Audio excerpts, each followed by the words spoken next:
Magkano na kinita nito? Siguro mga 200 na. 32 units? Grabe! Ang lakas pala kumita nito. Kung matalino kang negosyante, ang bibiling ko nito 10 kagad. I-deploy ko sa iba-ibang area, di ba? Di-deliver na kay Virgilio Dorado. Nanalo ka na! So, ibig sabihin, kahit nasa bahay ka, Kahit yung kinita OFW. kahit OFW. So, kumita na to ng 200,000, mga boss. Oh. Gusto mong kumita lang wala kang ginagawa? Siyempre, vendo machine lang ang solusyon dyan. I-on mo lang ito at kumikita na yung negosyo mo na yan. At dito lang yan sa Aira.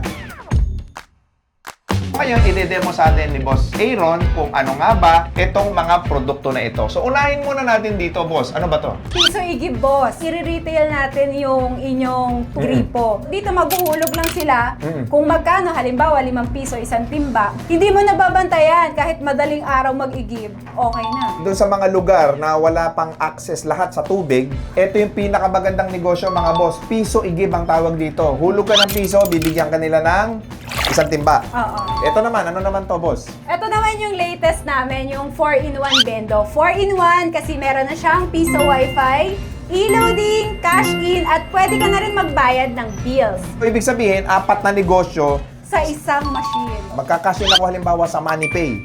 Okay, so magkano ang kikitain nila, kada cash in nila? So, the transaction po, depende sa amount, boss eh. Kunyari, sa 1,000, may markup ka na 20 pesos. So, kada cash in, 20 pesos agad. Ganon. Ganon. Pagdating naman sa piso wifi, usually magkano ang kinikita ng mga bumibili neto? Sa isang buwan, boss, parang nakaka 8,000 to 10,000 sila per month. Depende pa sa lugar. Depende sa lugar. Yung lugar na wala masyadong internet, mas malakas yan. So, ibig sabihin, sa loob ng isang buwan, kahit huwag mong bantayan, iwan mo lang to, safe ang pera mo dito, yung negosyo mo nag-ooperate kang kahit wala kang ginagawa. Totoo, boss. Passive income talaga. Yun talaga yung mission ng Aira eh. Mag-provide ng additional passive income sa mga Pilipino na kahit may work o may business sila, pwede nilang idagdag to.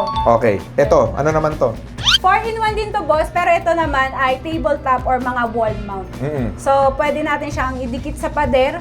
So, para 24/7 operating pa rin siya. Oh, so, nasabi mo, bills payment. Ano yung mga Pero, pwedeng babayaran dito? Maynila, PLDT, Converge, mostly yung mga common billers natin. Okay, so Tapos, magkano po pwede kong kitain sa bills payment? kagandahan kasi sa bendo natin, boss, adjustable yung rates natin. Sa load, sa cash in, sa Ikaw bills magko-configure? payment. Opo, adjustable yung markup natin per transaction. Eh, paano kung hindi ako techie? Meron ba kayong support na magtuturo sa akin kung Of paano course, i-configure to? Of course. Kami, sa amin din po. Eh, paano kung nasira naman? Sino naman magme-maintain niya? Since kami rin yung nagmamanufacture nito, sa amin din yung takbuhan nila in case magka-problema, pati in case for clarity, Yeah. kailangan. Ano naman to? Piso wifi? PisoNet naman to, boss. PisoNet. rental. Oo, computer rental naman siya. So, ibig sabihin, ito, kaya may desktop dyan, meron dyang CPU, tapos meron ditong parang hulugan ng Hulugan. coin. Tingnan mo, pakita natin. Ayan, hulugan ng coins. Ito naman yung PisoNet. Magkano naman usually kinikita ng mga nagpi-PisoNet? Depende sa dami, boss eh. Kunyari, may 10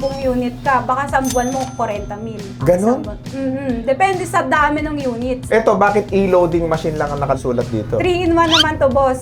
Tulad ng 4-in-1, wala lang siyang piso wifi. So, siya load, cash, and bills payment lang. Kaya 3. Pwede dito yung bill lang diretso na ipasok. Opo, natanggap yan. Yung bills, barya natanggap din. Bills and barya. Oo. 1,000 tumatanggap. 1,000. Paano kung Lumaba peke? po.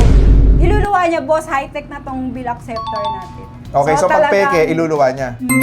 ine-expect niya na may gagawa ng ganun. So, nakadesign na siya na i-reject niya talaga yung mga fake. Ayan, so mga boss, again dito lang po yan sa Aira. So kung naghahanap kayo ng negosyong wala kayong gagawin at hindi nyo kailangan ng operational expenses at hindi nyo kailangan ng napakadaming sakit sa ulo, mag-bendo machine kayo dahil sila po ang nagsusupply ng PisoNet, Piso Wi-Fi, kiosk na e-loading business, bills payment, ultimo igib mga boss Piso Igib. Meron po yan dito sa Aira. So ngayon, ipapakita namin sa inyo kung paano ginagawa itong mga units na to at syempre gusto kong mapanood nyo rin yung mga feedback ng mga kliyente na bumili sa kanila ng mga units na ito. At nandito na nga tayo sa isa sa kanilang fabrication area. So, Ma'am Aaron, matanong ko lang, ano tong mga to? So, boss, yan yung mga metal cage nung bendo natin. Kasi nakadesign talaga siya na ilagay sa labas. Oo. Para 24/7 pwede siya mag-operate. Ibig sabihin, yung negosyo mo, 24/7 nag-o-operate nang wala kang binabayarang manpower. Hindi mo na kailangan bantayan, wala kang manpower. Oo. Talagang passive talaga. Passive income talaga. Mm. Tapos ito mga boss, ginagawa pa lang yung mga cages. So, ayan. So, once na nagawa na yan, yung end result, may pintura na siya. Tapos dito naman ginagawa yung mga boxes. Piso wifi naman po. Ito yung mga piso wifi boxes nila. So, ganito sa ginagawa mga boss. Ayan. Dito naman sa area na to, syempre, dito, kino-construct nila yung mga casing. Tama ba yung sukat mo dyan, sir? Okay, tama ba yan? Mga boss, okay ba yan? Tama ba yung mga sukat natin? So, we make sure na lahat pare-parehas ng sukat pati ng quality. Okay? So, once na nabuo na, doon na pupunta at ito papakita namin sa inyo. Ito na, ma'am. Alright, so ito na yung mga casing nila.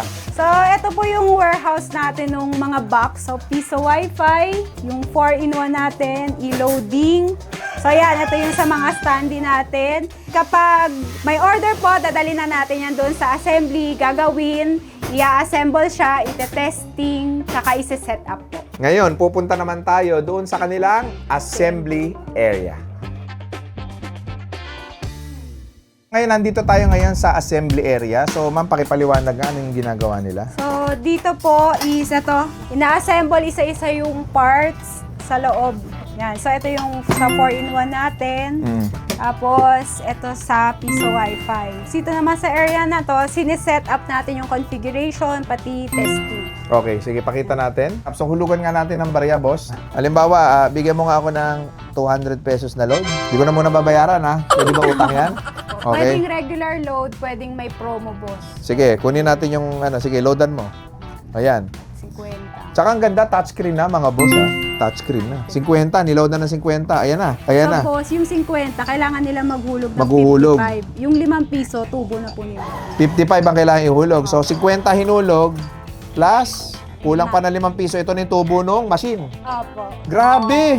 Ang lakas pala kumita nito. Processing transaction. Oh, yun na! Pumasok Naloadan na! Kumita na to ng 5 piso. Opo, ganun, boss. Ganon. Mm. Magandang negosyo nga to. Maganda. Oo. Tapos may timer pa. Paano pagka hindi umabot sa timer? Nahulog mo na yung 50. Yung 5 piso mo Ano? nahulog. Masasave naman po yun. So, babalikan nila, ulitin lang po nila yung transaction. Okay. Halimbawa sa cash Cash in. in. Oh, cash in. Example, magka-cash in tayo. Ayan na. Naku, walang balance yung may-ari. Aray ko. Napunta lahat sa bendo. Nasa bendo. Kaya maglilipat ako. Ayan na. May load na. So magka-cash in ngayon tayo. So tandaan nyo mga boss ha, sa e-loading, may 10% na income. So kasi 50 pesos, 5 piso. Mag-load ka ng 10 piso, piso yon. Ang Ano, patong. boss? Parang minimum natin 5. Pero sabi ko sa inyo, adjustable siya. Pwede So, mo i-configure. Pwede mo, oo. Kung gusto mo, 3 lang. Yung maganda, hindi siya fix ano? Hindi siya fixed, boss. Na-adjust siya. Kung gusto mo, 10 yung minimum mo. Pwede Oo. yun. Ayun. So ito, 5 piso kada transaction. Sige, hulog mo nga. 400. Hindi, paano kung 500? Wala siyang sukli. Pag sukli, boss, masasave siya as credits. So, next transaction nila, nakapondo na yung sukli nila. Paano nila malalaman na may... Paano? Kunyari, boss, 405, naghulog ka ng 500. May sukli kang 95. Pag bumalik ka, nilagay mo yung same number na yun, andun pa rin yung 95 mo. Sa same number dito sa machine. So may memory siya na nasa-save yung number na Opo. pinagdalhan mo. Opo, exactly. Ayun. O, sige nga, palagyan mo natin 400, boss. Ang galing, ha? Pag peke, luluwain niya talaga. Naku, mukhang peke yata yan, boss. Ha? Ayan, kinain. 200 pesos. Okay.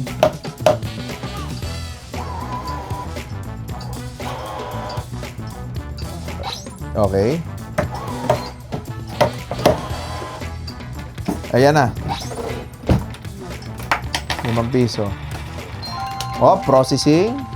So, nagdidepende yung bilis niya at bagal niya sa wifi. Opo, sa Ayan na! internet po. So, na-receive na kagad yan. Opo, automatic yan. Automatic. Ayan, mga boss, Yan. ha. Tanong ko, Halimbawa, ikaw na may-ari nito, paano mo ma-check naman kung magkano na yung kinita ng machine mo?